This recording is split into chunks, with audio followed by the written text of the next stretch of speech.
बृहस्पतिवार के दिन जो भी भक्त सच्चे मन से बृहस्पति देवता की पूजा करता है और उपवास रखकर इस व्रत कथा को पढ़ता है या सुनता है, बृहस्पति देवता उनकी सभी मनोकामनाएं पूर्ण करते हैं। पौराणिक कथा के अनुसार भारतवर्ष में एक प्रतापी और दानी राजा राज्य करता था। वह नित्य गरीबों और ब्राह्मणों की सहायता करता था, लेकिन ये बात उसकी रानी को अच्छी नहीं लगती थी। वो न ही गरीबों को दान देती, न ही भगवान का पूजन करती थी और राजा को भी दान देने से मना किया करती थी। एक दिन राजा शिकार खेलने वन को गए हुए थे तो रानी महल में अकेली थी। उसी समय बृहस्पति देव साधु वेश में राजा के महल में भिक्षा के लिए गए और भिक्षा मांगी। तब रानी ने भिक्षा देने से इनकार कर दिया और कहने लगी, हे साधु महाराज, मैं तो इस दान पुण्य से तंग आ गई हूँ। मेरा पति सारा धन लुटाते रहते हैं। मेरी इच्छा है कि हमारा धन नष्ट हो जाए और फिर न रहेगा बांस, न बजेगी बांसुरी। साधु ने कहा, देवी तुम तो बड़ी विचित्र हो। धन संतान तो सभी चाहते हैं, पुत्र और लक्ष्मी तो पापी के घर भी होनी चाहिए। यदि तुम्हारे पास अधिक धन है तो भूखों को भोजन दो, प्यासों के लिए प्याऊ बनवाओ, मुसाफिरों के लिए धर्मशालाएं खुलवाओ। जो निर्धन अपनी कुंवारी कन्याओं का विवाह नहीं कर सकते उनका विवाह करा दो। ऐसे और कई काम हैं जिनके करने से तुम्हारा यश लोक परलोक में फैलेगा। परंतु रानी पर उपदेश का कोई प्रभाव नहीं पड़ा। वो बोली, महाराज आप मुझे कुछ मत समझाइए, मैं ऐसा धन ही नहीं चाहती जो हर जगह बांटती फिरूं। तब साधु महाराज ने उत्तर दिया, यदि तुम्हारी ऐसी इच्छा है तो तथास्तु। तुम ऐसा करना कि बृहस्पतिवार को घर लीपकर पीली मिट्टी से अपना सिर धोकर स्नान करना, भट्टी चढ़ाकर कपड़े धोना। ऐसा करने से तुम्हारा सारा धन नष्ट हो जाएगा। इतना कहकर वह साधु महाराज वहां से आलोप हो गए।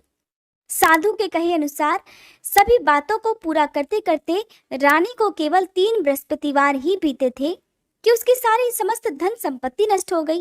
अब भोजन के लिए राजा का परिवार तरसने लगा।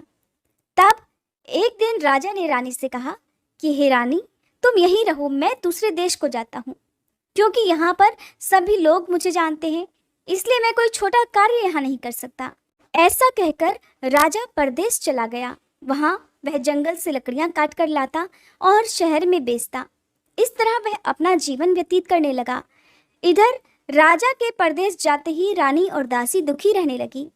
एक बार जब रानी और दासी को 7 दिन तक बिना भोजन के रहना पड़ा तो रानी ने अपनी दासी से कहा, हे दासी, पास ही के नगर में मेरी बहन रहती है, वह बड़ी धनवान है। तू उसके पास जा और कुछ ले आ ताकि थोड़ी बहुत गुजर बसर हो जाए। तब दासी रानी की बहन के पास गई। उस दिन गुरुवार था और रानी की बहन उस समय बृहस्पतिवार व्रत की कथा सुन रही थी।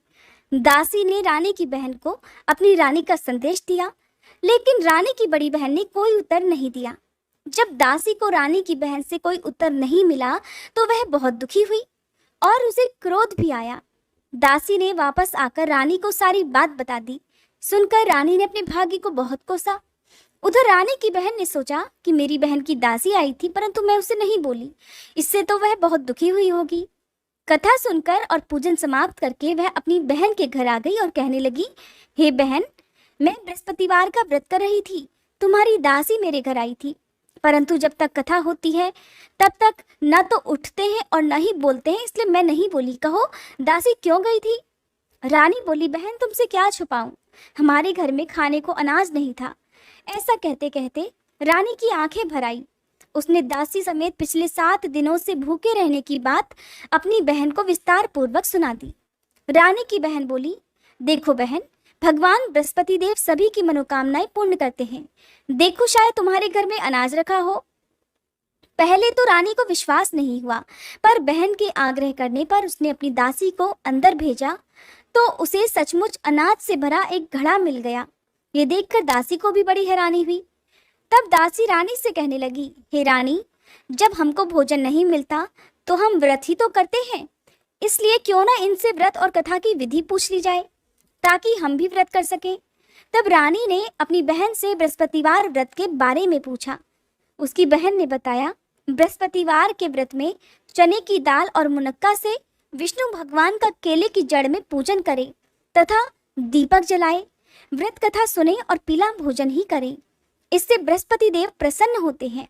व्रत और पूजन की विधि बताकर रानी की बहन अपने घर को लौट गई। 7 दिन के बाद जब गुरुवार का दिन आया तो रानी और दासी ने व्रत रखा। घुड़साल में जाकर चना और गुड़ लेकर आई। फिर उससे केले की जड़ तथा विष्णु भगवान का पूजन किया। अब पीला भोजन कहाँ से आए? इस बात को लेकर दोनों बहुत दुखी थी। क्योंकि उन्होंने व्रत रखा था, इसलिए बृहस्पति देव उनसे प्रसन्न हुए और वे एक साधारण व्यक्ति का रूप धारण कर 2 थालों में सुंदर पीला भोजन दासी को दे गए। भोजन पाकर दासी बहुत प्रसन्न हुई और फिर रानी के साथ मिलकर भोजन ग्रहण किया। उसके बाद वे सभी गुरुवार को व्रत और पूजन करने लगी। बृहस्पति भगवान की कृपा से उनके पास फिर से धन संपत्ति आ गई, परंतु रानी फिर से पहले की तरह आलस्य करने लगी। तब दासी बोली, देखो रानी, तुम पहले भी इसी प्रकार आलस्य करती थी। तुम्हें धन रखने में कष्ट होता था, इस कारण सभी धन नष्ट हो गया। अब जब भगवान बृहस्पति की कृपा से हमें धन मिला है तो तुम्हें फिर से आलस्य होता है। रानी को समझाते हुए दासी ने कहा, हे रानी, बड़ी मुसीबतों के बाद हमने ये धन पाया है, इसलिए हमें दान पुण्य करना चाहिए, भूखे मनुष्यों को भोजन कराना चाहिए और धन को शुभ कार्यों में खर्च करना चाहिए, जिससे तुम्हारे कुल का यश बढ़ेगा, स्वर्ग की प्राप्ति होगी और पितर भी प्रसन्न होंगे। दासी की बात मानकर रानी अपना धन शुभ कार्यों में खर्च करने लगी, जिससे पूरे नगर में उसका यश फैलने लगा। उधर राजा दुखी होकर जंगल में एक पेड़ के नीचे आसन जमाकर बैठ गया। वह अपनी दशा को याद करके व्याकुल होने लगा। वह दिन बृहस्पतिवार का था। एकाएक उसने देखा कि निर्जन वन में एक साधु प्रकट हुए। वह साधु वेश में और कोई नहीं बल्कि स्वयं बृहस्पति देवता थे। लकड़हारे के सामने आकर बोले, हे लकड़हारे, इस सुनसान जंगल में तू चिंता मगन क्यों बैठा है? लकड़हारे ने दोनों हाथ जोड़कर प्रणाम किया और उत्तर दिया, महात्मा जी, आप तो सब कुछ जानते हैं, मैं क्या कहूँ। ऐसा कहकर राजा रोने लगा और साधु को अपनी आत्मकथा सुनाई। तब महात्मा जी ने कहा, तुम्हारी स्त्री ने बृहस्पति के दिन बृहस्पति भगवान का निरादर किया है, जिसके कारण रुष्ट होकर उन्होंने तुम्हारी ये दशा कर दी। अब तुम चिंता को दूर करके मेरे कहने पर चलो तो तुम्हारे सभी कष्ट दूर हो जाएंगे और भगवान पहले से भी अधिक संपत्ति देंगे। तुम बृहस्पति के दिन कथा किया करो। 2 पैसे के चने मुनक्का लाकर उसका प्रसाद बनाओ और शुद्ध जल से लोटे में शक्कर मिलाकर अमृत तैयार करो। कथा के पश्चात अपने सारे परिवार और कथा सुनने वाले प्रेमियों में अमृत और प्रसाद बांटकर आप खुद भी ग्रहण करो। ऐसा करने से भगवान बृहस्पति देव तुम्हारी सब मनोकामनाएं पूर्ण करेंगे। साधु के ऐसे वचन सुनकर लकड़हारा बोला, हे प्रभु, मुझे लकड़ी बेचकर इतना पैसा नहीं मिलता जिसे भोजन करने के बाद मैं कुछ बचा सकूं, और मैंने रात्रि में अपनी स्त्री को व्याकुल देखा है। मेरे पास कुछ भी नहीं जिससे मैं उसकी खबर मंगा सकूं। साधु महाराज ने कहा, हे लकड़हारे, तुम किसी बात की चिंता मत करो। बृहस्पति के दिन तुम रोजाना की तरह लकड़ियां लेकर शहर को जाओ। तुमको रोज से 2 गुना धन प्राप्त होगा, जिससे तुम भलीभांति भोजन कर लोगे और बृहस्पति देव की पूजा का सामान भी आ जाएगा। इतना कहकर साधु महाराज अंतर्ध्यान हो गए। धीरे धीरे समय बीतने पर फिर वही बृहस्पतिवार का दिन आया। लकड़हारा जंगल से लकड़ी काटकर किसी शहर में बेचने को गया। उसे उस दिन और दिन से अधिक पैसा मिला। राजा ने चना गुड़ आदि लाकर गुरुवार का व्रत किया। उस दिन से उसके सभी क्लेश दूर हुए, परंतु जब दोबारा गुरुवार का दिन आया तो वह बृहस्पति देव का व्रत करना भूल गया। इस कारण बृहस्पति भगवान नाराज हो गए। उस दिन उस नगर के राजा ने विशाल यज्ञ का आयोजन किया तथा शहर में ये घोषणा करा दी कि कोई भी मनुष्य अपने घर में भोजन ना बनावे, ना आग जलावे। समस्त जनता मेरे यहाँ भोजन करने आवे और इस आज्ञा को जो नहीं मानेगा उसे फांसी की सजा दी जाएगी। इस तरह की घोषणा संपूर्ण नगर में करवा दी गई।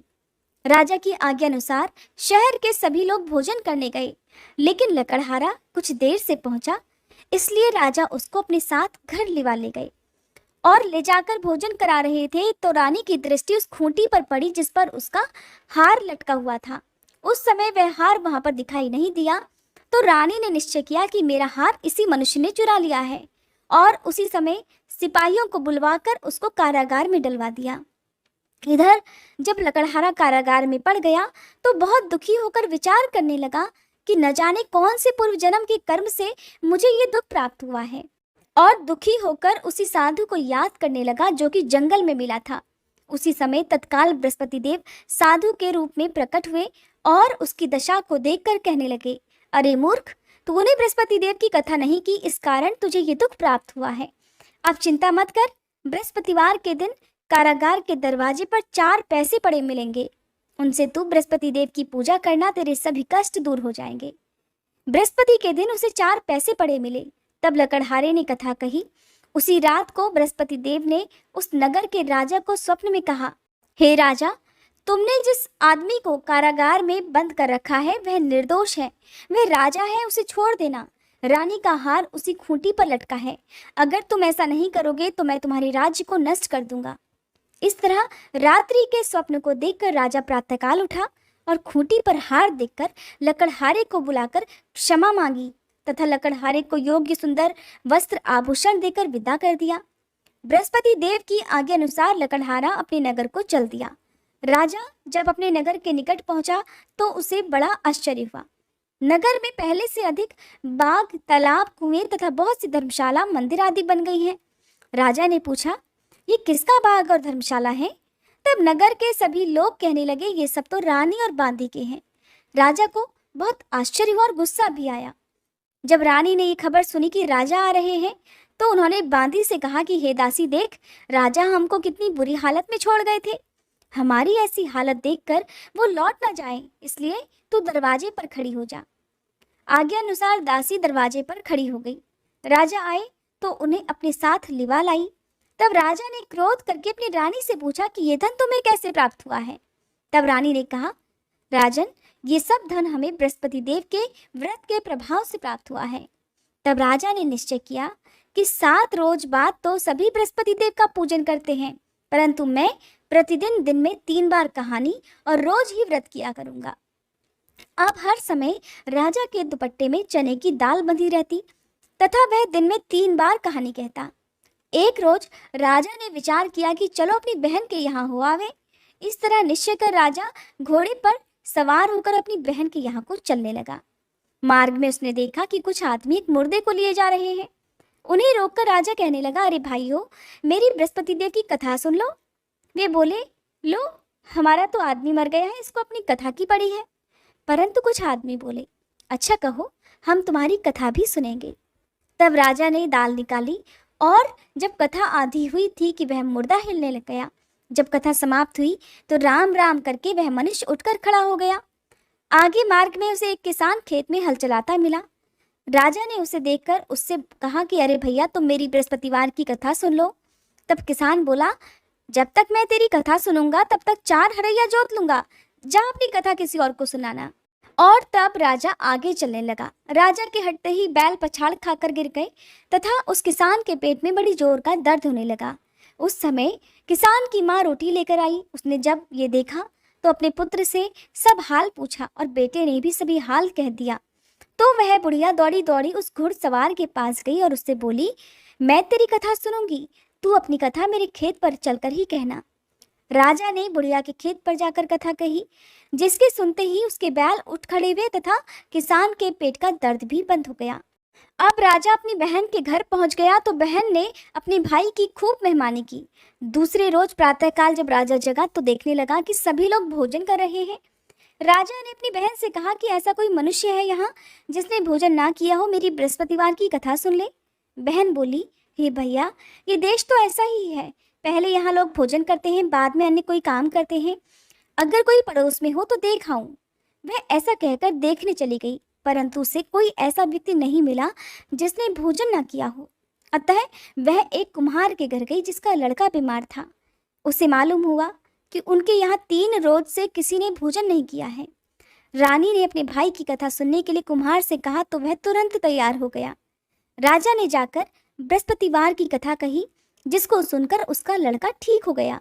अब तो राजा की चारों तरफ प्रशंसा होने लगी। एक दिन राजा ने अपनी बहन से कहा कि हे बहन, अब हम अपने घर को जाएंगे, तुम भी तैयार हो जाओ। राजा की बहन ने अपनी सास से कहा। सास ने कहा, हाँ चली जा, परंतु अपने लड़कों को मत ले जाना, क्योंकि तेरे भाई की कोई औलाद नहीं है। बहन ने अपने भैया से कहा, हे भैया, मैं तो चलूंगी, पर कोई बालक नहीं जाएगा। राजा बोला, जब कोई बालक ही नहीं चलेगा तब तुम भी क्या करोगी? और बड़े दुखी मन से राजा अपने नगर को लौट आया। राजा ने घर आकर अपनी रानी से कहा, हम निर्वंशी राजा हैं, हमारा मुंह देखने का धर्म नहीं है और कुछ भोजन आदि नहीं किया।